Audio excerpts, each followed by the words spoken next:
მუსიკით სავსე თავისუფალი სივრცე ყოფილი იპოდრომის ტერიტორიაზე თბილისი Open Air-ი დაიწყო.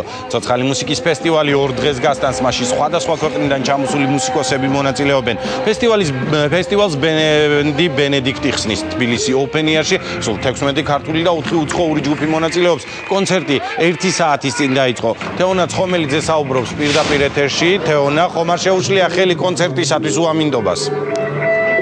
ირაკლი, როგორც ალბათ ჩემს ზურგს უკანა ჩანს, ნამდვილად არ შეუძლია მუსიკის მოყვარულებისათვის ხელი წვიმას, მით უმეტეს რომ უკვე გადაიღო და ხალხის რაოდენობაც ნელ-ნელა იმატებს. კონცერტი დაწყებულია უკვე, ახლა სცენა უკავია ქართულ ჯგუფს Mutual Friends და ისინი ასრულებენ თავის სიმღერებს. დღეს სულ გამოვა 10 ჯგუფი, მათგან არის 8 ქართული, 2 კი უცხოური. საგანგებოდ თბილისი Open Air-ი 2011-ისათვის ჩამოვიდნენ საფრანგეთიდან, დიდი ბრიტანეთიდან, გერმანიიდან და ბელგიიდან შემსრულებლები.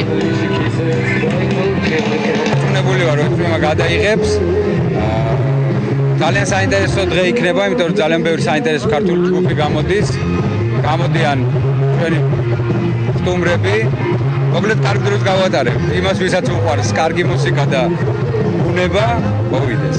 ჩვენ გამოდივართ მეორეები, დაუკრავთ ჩვენ 6 სიმღერას და 2 covers, რა თქმა უნდა ლიცენზირებულად და რავი, იმედი გვაქვს, რომ ამით შეგვიწყობს ხელს. პირველი თბილისი Open Air ჩვენ გავხსენით და წელსაც უკრავთ.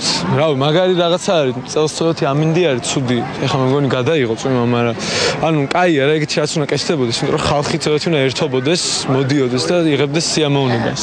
Weather suddenly changed. თბილისში პირველად ვარ და ფესტივალშიც პირველად ვიღებთ მონაწილეობას. მართალია ამინდი გაფუჭდა, მაგრამ ჩვენ ბრიტანეთიდან ვართ და წვიმას მიჩვეულები ვართ. ახლა ისევე დაუკრავთ როგორც კარგ ამინდში. რაც შეეხება თქვენს ქვეყანას ძალიან მოგვეწონა. It's got a bit more England weather, you know. კონცერტი სულ ცოტა ხანია რაც დაიწყო, მხოლოდ მეორე შემსრულებელი დგას სცენაზე, წვიმამაც გადაიღო, ასე რომ ყველა იმ ადამიანს, ვისაც უყვარს გემოვნებიანი მუსიკა, ცოცხალი შესრულება და ეს ყველაფერი ღია ცის ქვეშ შეუძლიათ მოვიდნენ იპოდრომის ყოფილი იპოდრომის ტერიტორიაზე და ისიამოვნონ დღევანდელი საღამოთი. დღეს ნამდვილად ძალიან ნიჭიერი და საინტერესო ქართველი და უცხოელი შემსრულებელი დგებიან სცენაზე. დიდი მადლობა თეონა ცხომელიძე საუბრობდა პირდაპირ ეთერში. თბილისი Open Air-ი მიმდინარეობს და ფესტივალი კიდევ 2 დღეს გასტანს.